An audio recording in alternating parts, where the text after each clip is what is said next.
Haji Mat Hasan bin Panglima Munas, atau lebih dikenali sebagai Tok Janggut, dilahirkan di Kampung Saring, daerah Jeram, negeri Kelantan pada tahun 1850. Beliau telah dibesarkan di Istana Tengku Seri Maharaja Jeram kerana ayahnya berkhidmat sebagai panglima.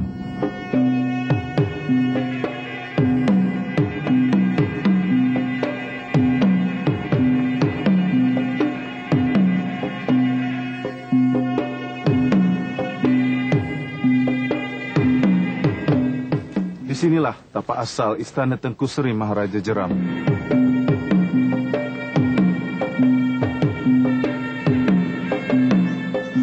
Haji Mat Hasan merupakan salah seorang murid yang diamanahkan oleh Syekh Ahmad supaya berikhtiar membebaskan Patani daripada penjajahan Siam. Akhir abad ke-19 dan awal abad ke-20 merupakan zaman imperialisme. Antara negara-negara yang menjadi sasaran penjajahan kuasa-kuasa barat ialah Empayar Turki Uthmaniyah dan negara-negara Islam di Asia Tenggara. Persidangan gereja-gereja Kristian yang berlangsung di Kahira pada tahun 1909 umpamanya telah memutuskan bahawa agama Islam berbahaya dan perlu dibendung sekiranya negara Islam hendak dijajah dan umatnya mahu dikristiankan. Pada tahun 1907, pihak British dan Siam telah memulakan rundingan mengenai kedudukan negeri-negeri Melayu Utara dan Timur.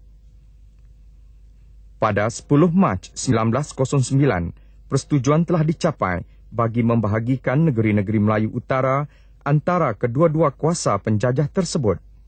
British telah mengambil alih Kelantan, Terengganu, Kedah dan Perlis. Persetujuan ini disebut juga sebagai Perjanjian Bangkok. Raja-raja Melayu telah menerima berita Perjanjian Bangkok itu dengan perasaan resah. Long Sening yang di-Pertuan Negeri Kelantan dan Sultan Zainal Abidin III, Sultan Terengganu membantah keras Perjanjian Bangkok yang dibuat tanpa pengetahuan baginda. Namun, bantahan baginda diketepikan begitu sahaja. Tahun 1910, Sir John Anderson, Governor bagi negeri-negeri Selat, telah tiba di Kota Baru dengan kapal perang bagi memaksa Long Snake mengakui hak naungan British ke atas Kelantan. Long Snake tidak mampu untuk menentang British. 22 Oktober 1910, Long Snake mengesahkan perjanjian itu dan dengan demikian telah meletakkan negeri Kelantan di bawah naungan British. Perjanjian tersebut telah memberi kuasa kepada kerajaan British untuk campur tangan dalam hal ehwal negeri Kelantan. Pentadbiran di peringkat jajahan pula telah diletakkan di bawah tanggungjawab pegawai daerah yang terdiri daripada orang berbangsa Inggeris ataupun orang luar. Encik Abdul Latif, pegawai daerah bagi jajahan Pasir Putih umpamanya, berasal dari Singapura. Perubahan-perubahan yang diperkenalkan oleh British ternyata telah merugikan pembesar-pembesar tempatan.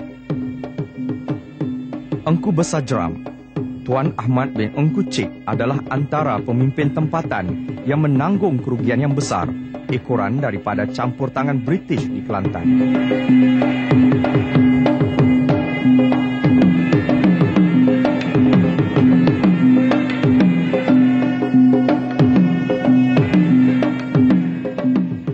Faktor yang tidak boleh diketepikan ialah masyarakat tempatan yang anti orang luar, khasnya yang menjadi pengampu penjajah.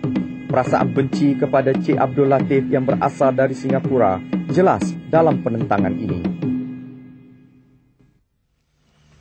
Sultan dan para pembesar Melayu di Kota Baru tidak berdaya untuk menyekat pengaruh British. Ini disedari oleh Haji Mat Hassan. Beliau lantas menawarkan diri kepada Engku Besar Jeram untuk menubuhkan barisan menentang British.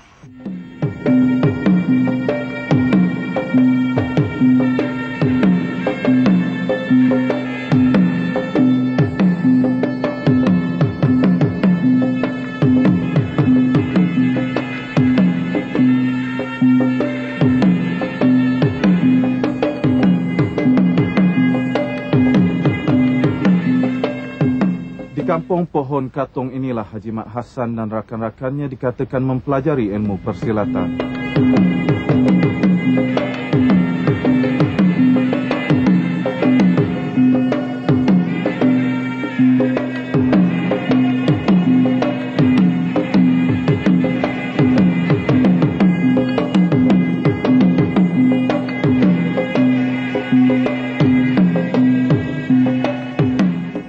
Haji Mat Hassan dikatakan bersahabat karib dengan pejuang-pejuang Melayu Pahang.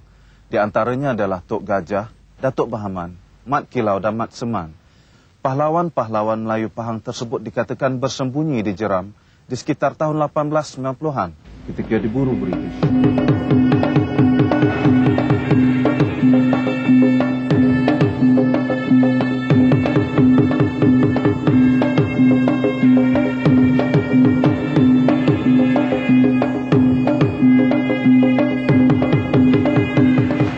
Gerakannya, Haji Mat Hassan dikatakan mendapat sokongan orang-orang yang berpengaruh seperti Engku Besar Jeram, Penghulu Adam, Tok Hussein, Tok Abbas, Tok Draman dan Tok Labuh.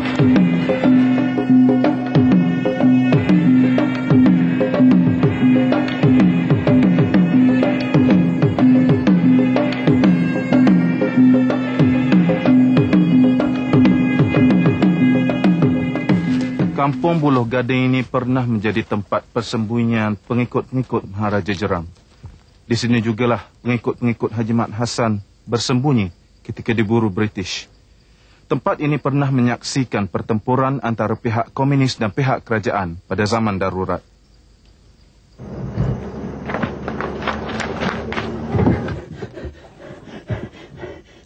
Hamuringa, ayah saya nama aku Cik Latif. Oh lah. Oh, kalau begitu, Zali sungguh orang putih. Kamu rasa ke? Cik Latif ni, tali baru orang putih. Ya, Lord. Kamu rasa pula aku tu juga. Tali baru orang putih. Zali sungguh, memang Zali orang putih ni. Berpegang kepada ajaran gurunya Syekh Ahmad, Haji Mat Hassan bertekad untuk menentang British. Beliau tidak dapat menerima kehadiran orang luar seperti Encik Latif sebagai pegawai daerah di Pasir Putih. Kepada beliau, Encik Latif merupakan seorang penindas. Encik Latif pernah menghina Haji Mat Hassan di depan khalayak ramai ketika hendak membayar cukai di Pejabat Tanah Pasir Putih. Dan inilah tapak asal Pejabat Tanah Pasir Putih yang sekarang ini merupakan Pejabat Kadi.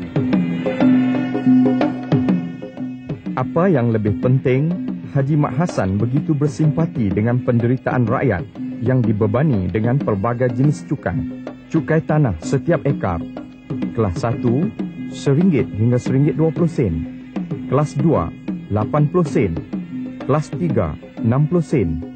kelas 4, 40 sen. Manakala setiap pokok yang berbuah, pokok kelapa 3 sen, pokok pinang 1 sen, sirih sejunjung 5 sen, kerbau seekor 20 sen, lembu seekor 20 sen. Faktor yang tidak kurang pentingnya ialah kesan Perang Dunia yang Pertama dan dahagi Singapura. Masyarakat Kelantan percaya bahawa British akan mengalami kekalahan dalam Perang Dunia yang Pertama.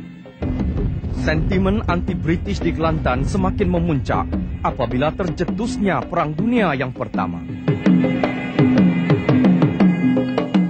Arthur Young, Gubernur bagi negeri-negeri Selat, telah meminta Langham Carter, penasihat British di Kelantan, agar memastikan Sultan Muhammad keempat memihak kepada Britain. Kau wet kelem na. Pak apa kajak Kelantan ni? Tak sokong kajak temanian. Kau dengar Sultan kena paksa kau putih. Kau pun dengar lagu tu juga. Lawan putih ni jihad.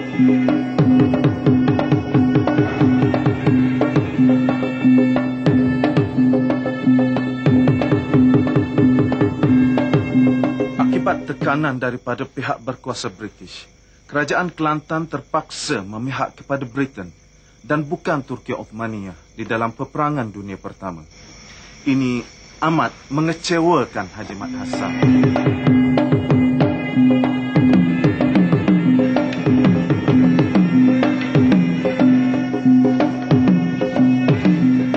Pada pandangan Haji Mat Hassan, tindakan kerajaan Kelantan itu bertentangan dengan fatwa yang dikeluarkan oleh Syekhul Islam Khairi Effendi, Mufti Besar Kerajaan Osmaniyah.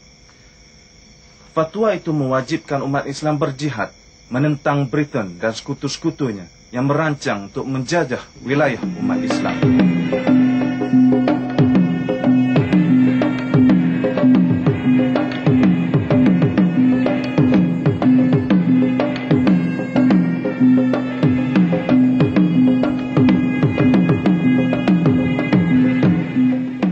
Di rumah inilah letaknya tapak asal rumah Tok Ni Abbas, iaitu di kampung Tok Akib. Di sinilah berlakunya mesyuarat di antara Haji Mat Hassan dan pengikut-pengikutnya pada 29 April 1915. Dalam mesyuarat tersebut, mereka membincangkan tentang strategi untuk menentang British. Keputusan telah diambil. Mereka akan mengambil alih pemerintahan di Pasir Putih dan seterusnya mengisytiharkan jajahan itu merdeka dari belenggu penjajahan British.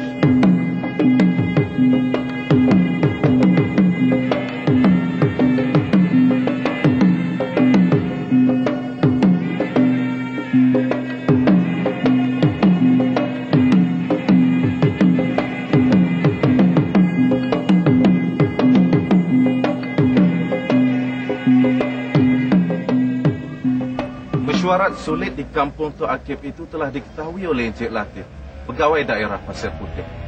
Beliau telah mengeluarkan waran tangkap kepada Sarjan Cik Wan Sulaiman untuk menangkap Haji Mat Hassan.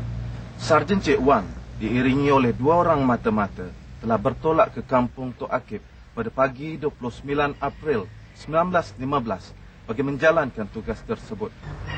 Dan inilah tapak asal balai polis tersebut, yang sekarang merupakan Balai Periksa Jabatan Hutan Pasir Putih.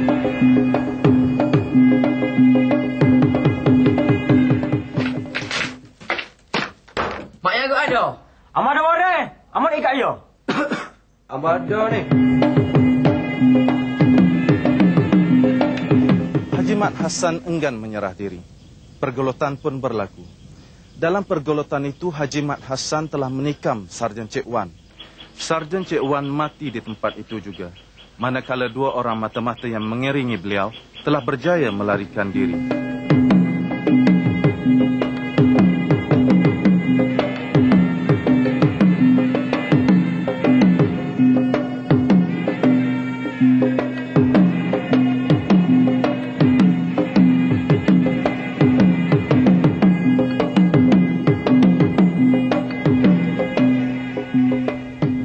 Mata-mata yang berjaya melarikan diri itu telah memaklumkan kepada Encik Latif tentang peristiwa terbunuhnya Sarjan Cik Wan pada petang itu juga. Encik Latif beserta keluarga dan kaki tangannya telah melarikan diri. Turut serta adalah Kueng Tuan Muda Jeram dan Kueng Awang Hamad Semerak telah melarikan diri ke Kota Baru melalui laluan ini, iaitu Sungai Semerak.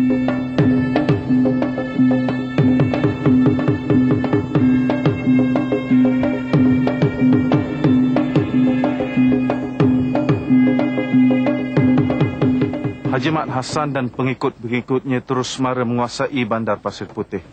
Beliau seterusnya mengisytiharkan Ungku Besar Jeram sebagai raja dan beliau sendiri sebagai Perdana Menteri. Selama 3 hari berada di Bandar Pasir Putih, mereka membakar fail-fail dan membebaskan tahanan.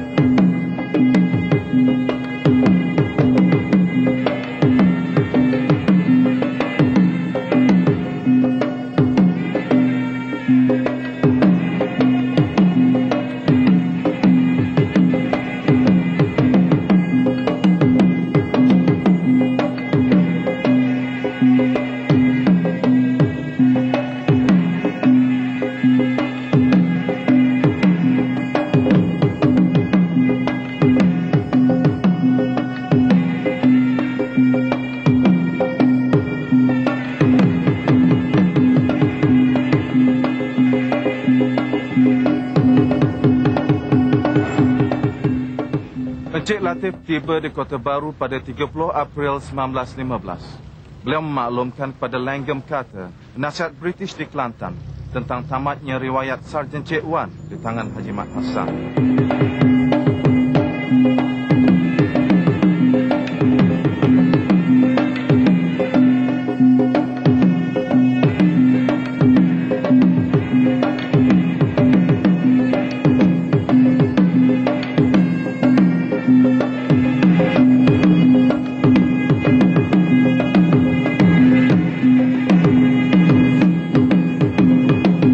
Langham Carter telah pergi menghadap Sultan bagi memaklumkan kejadian tersebut. Beliau seterusnya mencadangkan langkah-langkah bagi membendung kebangkitan rakyat sebelum ia menjadi kebangkitan yang lebih besar.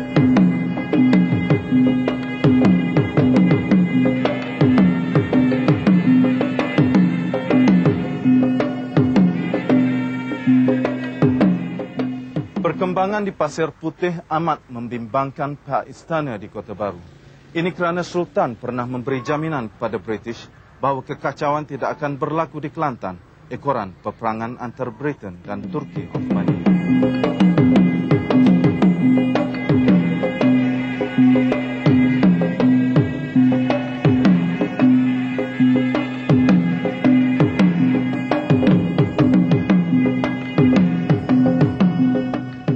Justru, selepas berunding dengan penasihat British, Sultan Muhammad keempat telah mengarahkan Datuk Bentara Setia dan Datuk Menteri agar berunding dengan Haji Mat Hassan dan Ungku Besar Jeram untuk mencari jalan penyelesaian.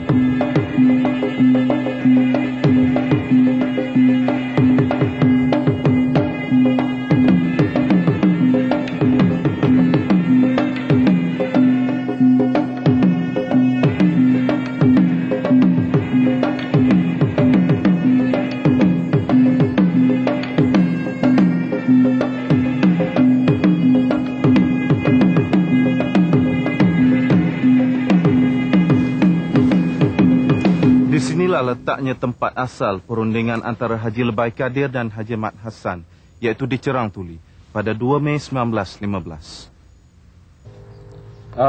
Bunyi khabar Tok Ayah Hassan ni derakah ke Sultan? Tok, hamba sebenarnya tak daka dah Sultan. Hamba harap Abi Kadir ni royak ke Sultan yang hamba ni sebenarnya tak daka pada Sultan. Tapi hamba nak hambak orang putih. Kita tak si kat orang putih. Orang putih kalau dia mari tempat kita, macam-macam dia bawa. Bunuh, gaya dia bawa, agama dia bawa. Jadi orang kita ni bunuh. Hak tu tak dapat benar tu. Tak si orang putih. Haji Lebai Kadir berunding dengan Haji Mat Hassan pada 2 Mei 1915 di Cerang Tuli. Dalam rundingan tersebut, Haji Mat Hassan menjelaskan beliau tidak berniat untuk menderhakai Sultan, tetapi untuk menghalau Encik Latif yang dianggap sebagai penindas. Haji Mat Hassan memohon agar Sultan mengampunkan perbuatan mereka itu.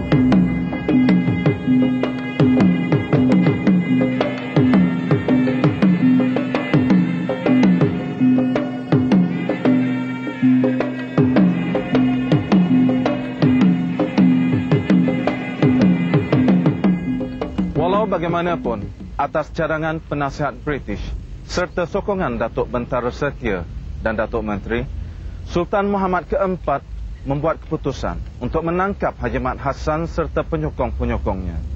Mereka akan ditangkap atas alasan menderhaka kepada kerajaan negeri.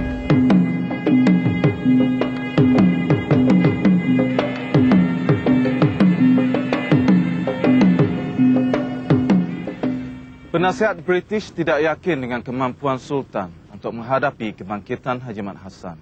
Malahan, beliau mengesyaki Sultan dan para pembesar tertentu bersimpati dengan perjuangan tersebut.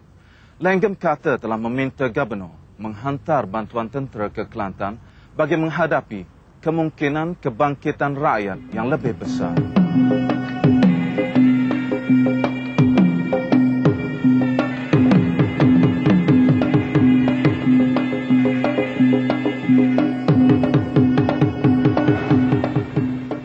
Pada 5 Mei 1915, ramai 239 orang askar British telah dihantar ke Kelantan.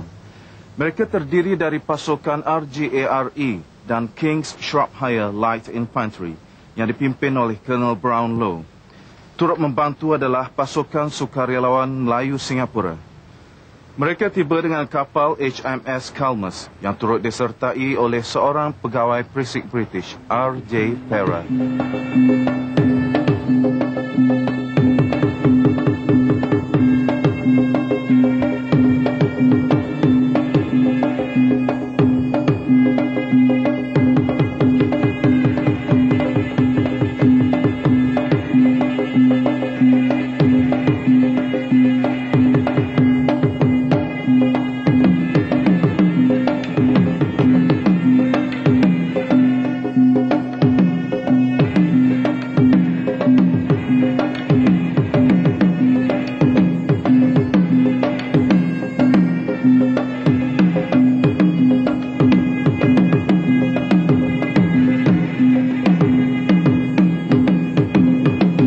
Masa yang sama, Colonel Brownlow telah menghantar 50 orang anggota untuk berkawal di Tanah Merah dan Gunung.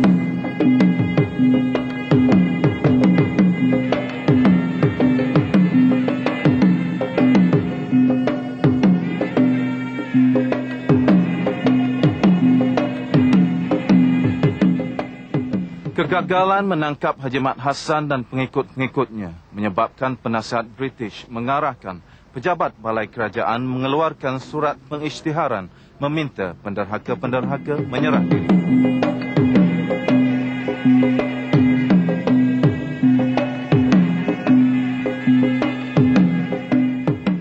Sebagai reaksi terhadap pengisytiharan meminta penderhaka-penderhaka menyerah diri, Haji Mat Hassan telah bermesyuarat dengan pengikut-pengikut kanannya. Keputusan telah diambil, mereka tidak akan menyerah diri. Kerana perjuangan mereka bukan untuk menentang Sultan, tetapi menentang Britain, musuh umat Islam, sebagaimana yang difatwakan oleh kerajaan Turki Ottomania. Rumah ku besar kena bakar. Rumah Tok Ayuh kena bakar. Rumah Haji Said dengan rumah Tok Ngulu Adel kena bakar juga. Rumah Cik Sohok kena juga. Tok Ayuh kena buat putusan malam ni juga. Jadi, kita kena buat putusan malam ni juga. Kita lawan orang putih? Kita lawan. Penduduk Pasir Putih juga dihukum kerana huru-hara yang terjadi. Rumah besar dikenakan bayaran sebanyak RM10, sederhana RM5 dan kecil RM3. Mereka mesti menjelaskan dalam masa 15 hari. Jika tidak, rumah-rumah mereka juga akan dibakar. Tindakan biadab British ini amat mengecewakan Haji Mat Hassan.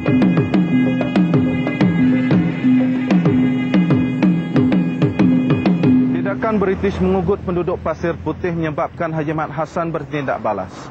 Beliau menyerang khemah MSG askar-askar Sikh di dispenseri Pasir Putih pada pukul 3 dini hari 24 Mei 1915. Kini dispenseri tersebut telah dijadikan Dewan Majlis Daerah Pasir Putih.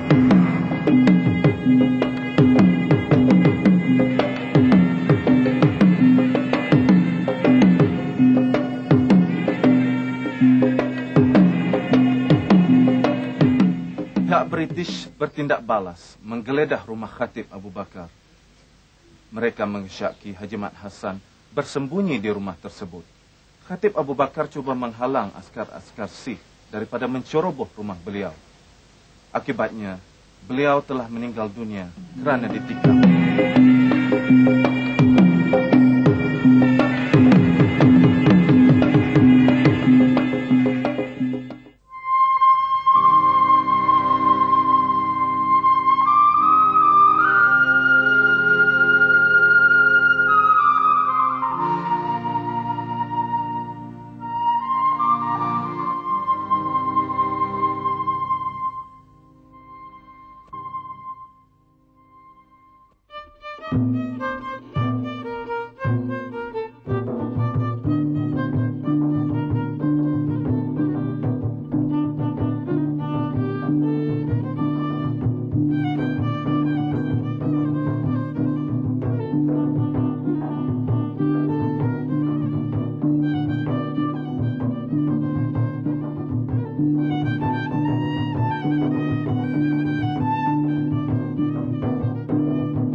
Jasad dan nyawa mempertahankan bangsa dan